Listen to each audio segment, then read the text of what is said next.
As you travel the world, you become aware of the magnificent achievements in all these different countries, different civilizations, different customs and traditions.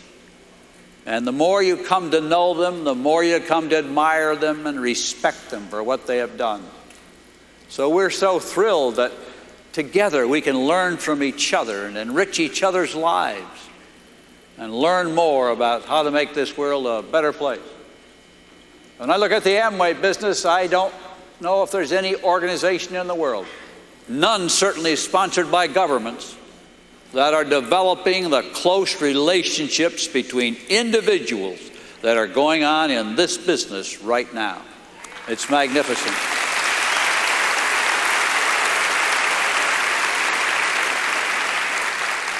You and your daily operations are down there where the rubber meets the road, one-on-one, changing lives. And that's what Amway's all about. We didn't realize that when we started, by the way. We were just trying to make a living, just like you were. We were just trying to put together a little organization. I remember Tom McMurheisen said, someday you're going to do $100 million worth of business a year. And I laughed and I told Tom, I said, cool it, man. Don't make big statements like that. And here we are talking in terms of billions of dollars, way over half of which comes from the international part of our business, which shows how far our reach has gone.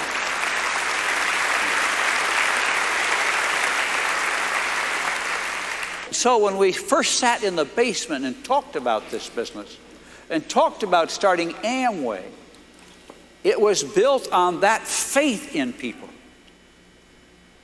At that time in the United States, World War II was over, and I'm going back to 59 when this started. Socialism was still moving in the world. The wall was still up. Russia was moving all over the world. The problems of the world were mounting. Tension between two nations were at a high level. I mean, all these things were happening.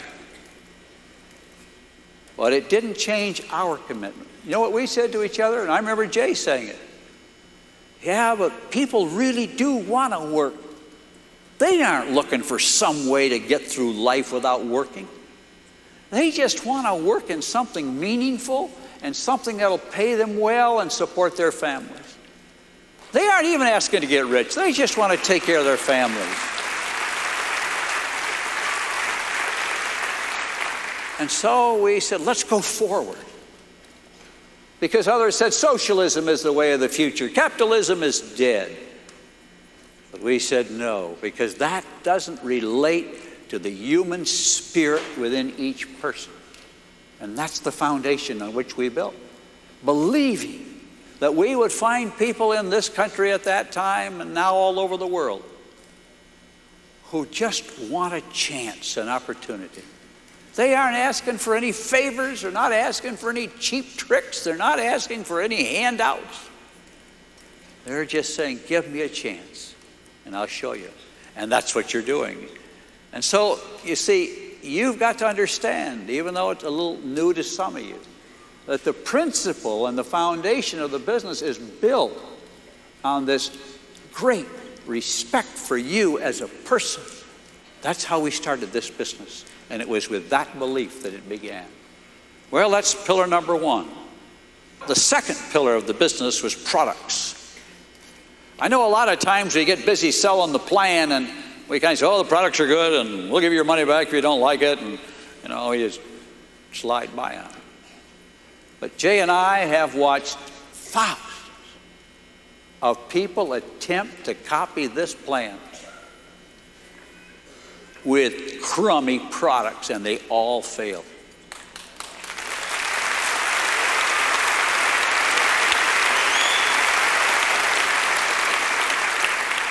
We used to keep a catalog of them. We don't even keep track of them anymore. But all you got to do is listen to some of the pitches you've heard. Other companies come along, oh, this will make you look 29 years younger tomorrow. And this will do this for you. And this will cure the whooping cough next week. And this will help you lose weight tomorrow without even trying. And you just listen to the parade of things. that you've come along, but none of them had the research, the claim structure, the guarantees, and the quality that goes into the product. This plan doesn't work without quality products. And in all our early days, Jay was always banging away. I was out busy trying to get the business going. You know me, I'm a little more on the aggressive side. And Jay's sitting there banging away on making sure the product is right and the quality is right, and that we had something unique to offer so that it offered fair value. So the second pillar of the business is product. The third pillar, it revolves around the fact that when we started, we decided we needed a cause. Now that was just, you wouldn't think a company would start with a cause. You get some products and you get some salespeople and you go out and sell it. But we knew, because of our years and experience selling Neutralite, that if we didn't have a cause to hold us together greater than ourselves, a purpose for being in existence, then we probably wouldn't make it. In Neutralite, the cause was that we were helping people feel better. We were getting them better nutritional health, and that's what kind of bonded us.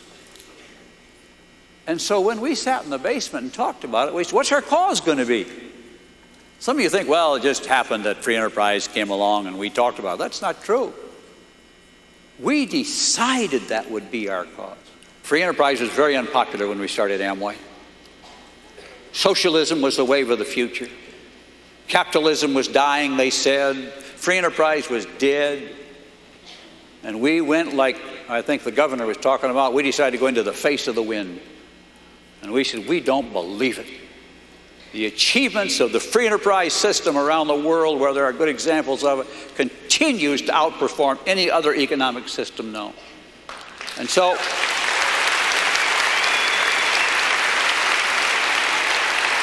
since we'd started in Neutralite and our cause was helping people have better nutritional health, we talked, what kind of a cause are we going to have?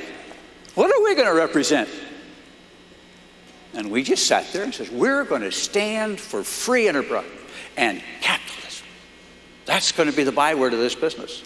That's the flag we're going to wave over this business. That's going to be our rallying cry wherever we go. I remember years ago, Jerry Dudd asked me to come and make a talk in Akron, and they were going to get a high school auditorium. We thought that was big time stuff. See if they could fill the gymnasium or something. Probably wasn't even that big. And I said, well, Jerry, shall I tell you about the business, how the plan is? He said, no, don't do that. No, just come back and sell us again on what the free enterprise system has done. Tell us again about the progress of America against those countries of the world that have practiced socialism. Remind us of the reason we're together and why we stand together, because there's so much at stake. So we dedicated ourselves to the cause. And about now, I'm beginning to hear some of you say, why in the world is he talking about this stuff? I know that. Well, some of you may not know that those were the binding factors. But you see, I know that tomorrow you're going to be out there listening to somebody laugh at you. When you leave here, you're going to be back out there again, finding all those people poking fun of you again. You got to know that you are into something far greater than anything they can even gather in their mind.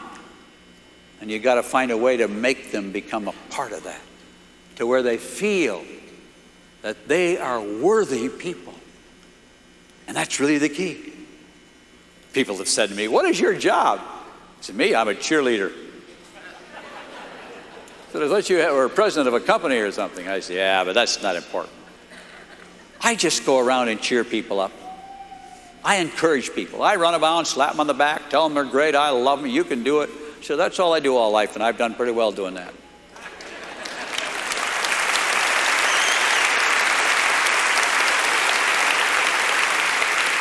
And maybe there's a few miracles as to, beyond that, why this business grew.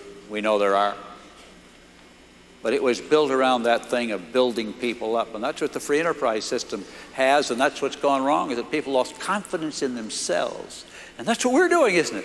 A crusade of reminding people of how great they are and that they can do far more than they'd ever thought they might do. Well, my fourth one is to own your own business. That's a pillar of the business. I know it's just kind of incidental over there, owning your own business.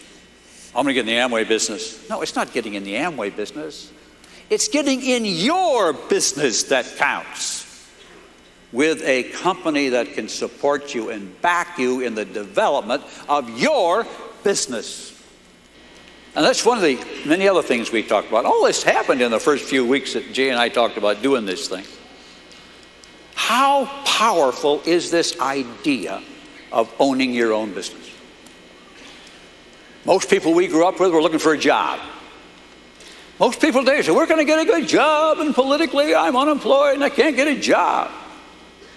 And so we had to assess how many people weren't too interested in a job or interested in an opportunity and being measured by what they do. And so we said, we think there's millions of people. I can't tell you, my father worked for somebody else most all his life. But he kept saying to me, get in business for yourself. From when I could remember talking to him, it was always, whatever you do, get in business for yourself.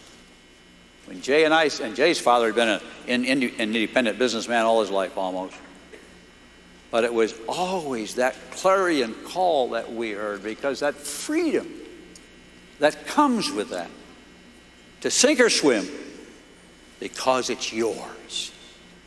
It's what you did.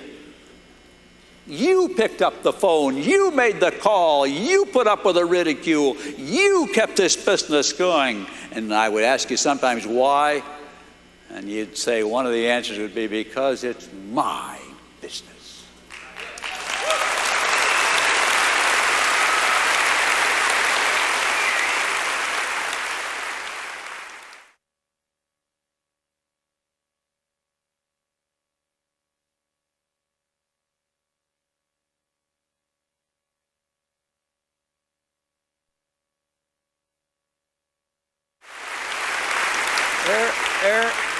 There is something so powerful.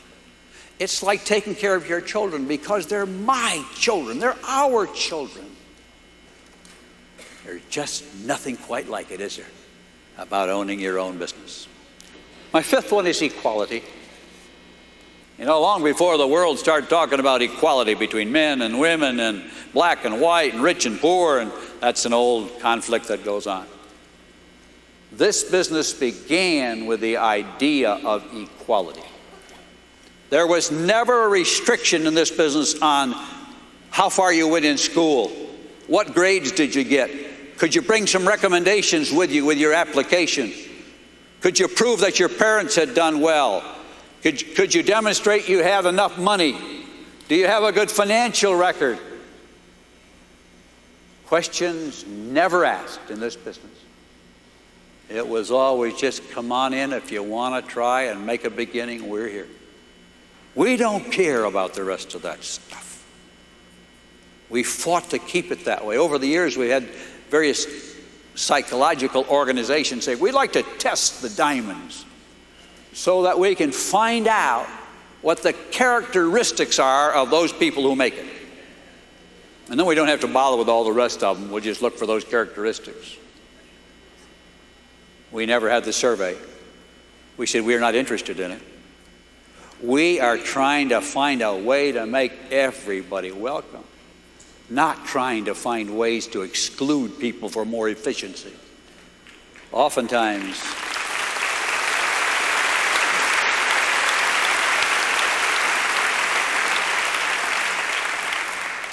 I look at Peter down here, and he's got his doctorate degree, and there are a lot of you who have doctor's degrees in this room, and I commend you for that and salute you for that. I don't minimize that in one form.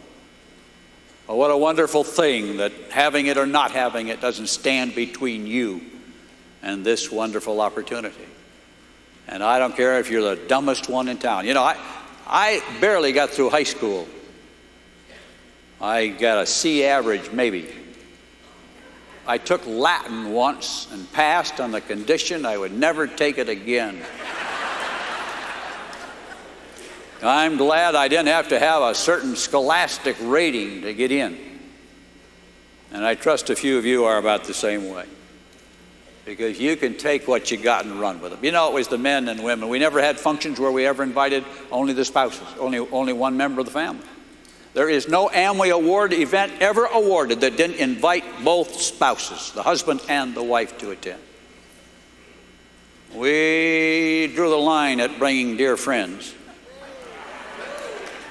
but we invited husbands and wives to everything. Equality.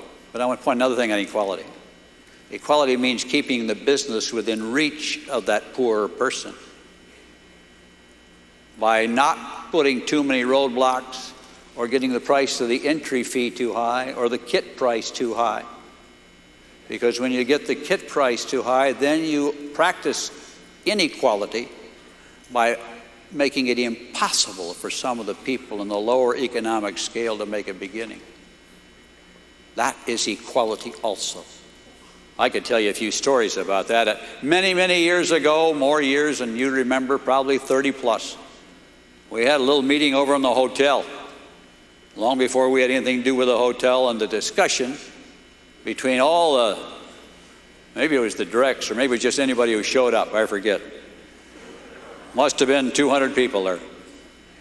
The discussion was, should we charge $5 US to buy a kit to get into Amway? And it was a heated discussion. Some says yes, but that will keep some people out. Prior to that, you could just get an application, we'd give it to you, sign it, send it in. A lot of people signed it, sent it in, never knew what company they were with. Then we charged $1 for the application, so at least they had some investment. Most of them couldn't remember it either. We thought if they got up to $5, they'd have made a commitment. Well, that's a long time ago, and the value of the dollar was different, but equality comes in many levels. And it isn't just racial, it isn't just gender, it isn't religious. It's all facets of making sure the opportunity continues to be available to all people everywhere. Regardless of language, regardless of philosophy, regardless of what government they may have to live with. People have said to us, well, you shouldn't go into that country. They're a communist country. I said, we're not going in because it's a communist country. We're going in there because there's people who need a chance. And we'll take care of the rest of it after a while. That'll all take itself. Don't worry.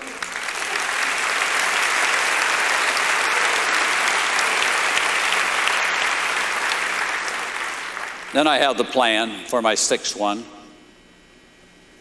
And just a couple little things about the plan, because you know the plan better than I do, and you can give all the features and all the bonuses, but when you get down to the plan, and I remember Jay saying, we got to put some benefits in the plan so good that people are willing to go out nights, come home late, get up early and go to work, put up with all this grief and all the people laughing at them and still stay in it. We got to have enough rewards to make somebody put up with that grief and disappointment and trouble so they'll get in and stay in the business. Well, we've enriched the plan many times since then. But one of those features was the continuity of the business. And it traces back to owning your own business. It traces back to that little bit of fear. What's the company going to do next? Many of you have been from one job to another. You feel at the mercy of the company. This company is built totally around building and helping you strengthen your business. That's the commitment of this company.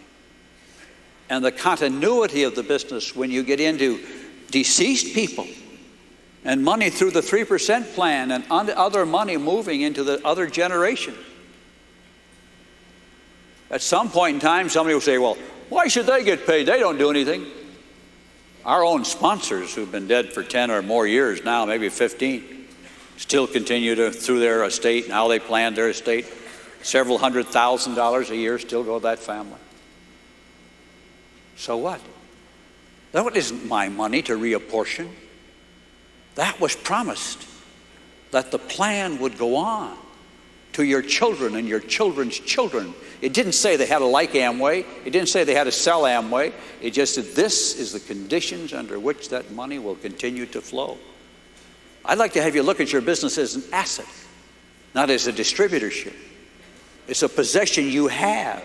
It has a return on its investment, just like you'd have any other investment.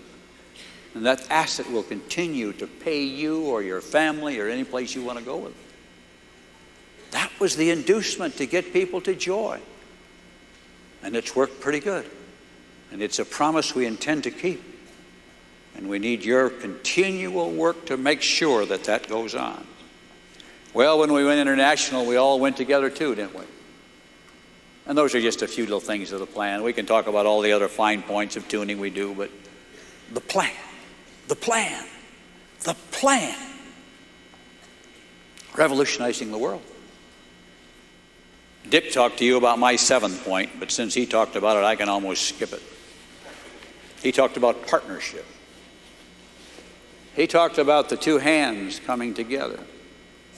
A relationship between the company and its employees and the distributors and their independent businesses. To treat each other with equal respect, and that we devise our programs so that we do things together. Don't forget, the Amway Distributor Association was formed before the company was ever formed. So we committed to the promise of being partners and working together from the very beginning in this business. But I had to learn some things.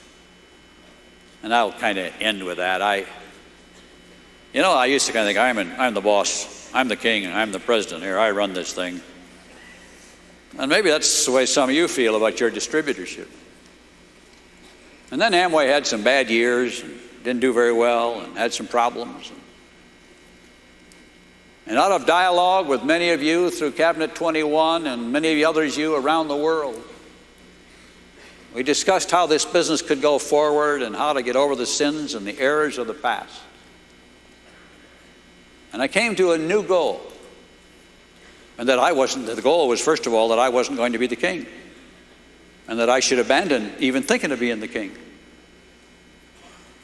That my goal became, how do I make you the kings and the queens of your own businesses?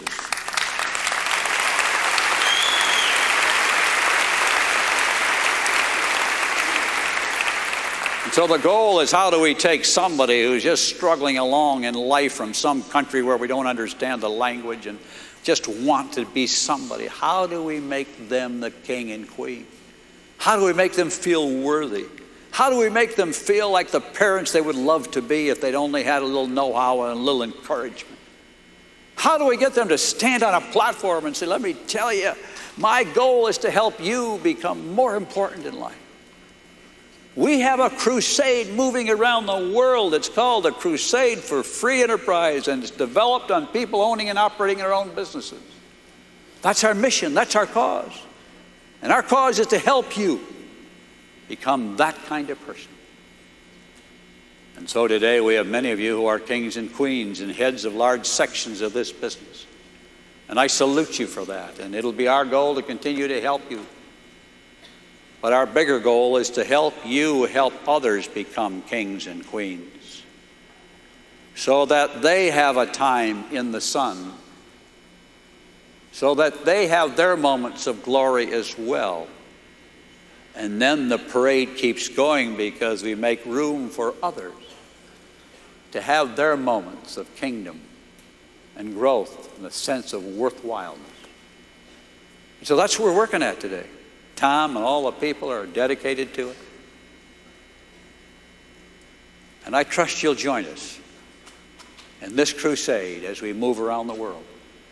It's unbelievable to me that all of you from so many places would come here for a few hours to get a hold of it, to touch it, to feel it, to say, is it real? Can it be for me? Will anybody accept me when I get home? Will they believe it? Yet every one of these countries, where whether it was Max or Mueller-Merkatz or who went into all these strange countries, they penetrated and went in there and they found people who did believe. And because they did that, some new people have a chance to rise. And as long as we keep our focus on the goal, we'll be around a long time. And I give you these simple things as our commitment to you.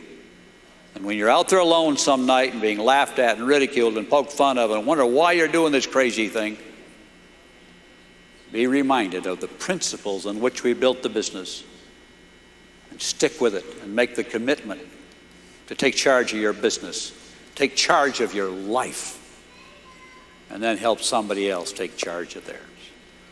We thank you. We're proud of you. We salute you and we love you.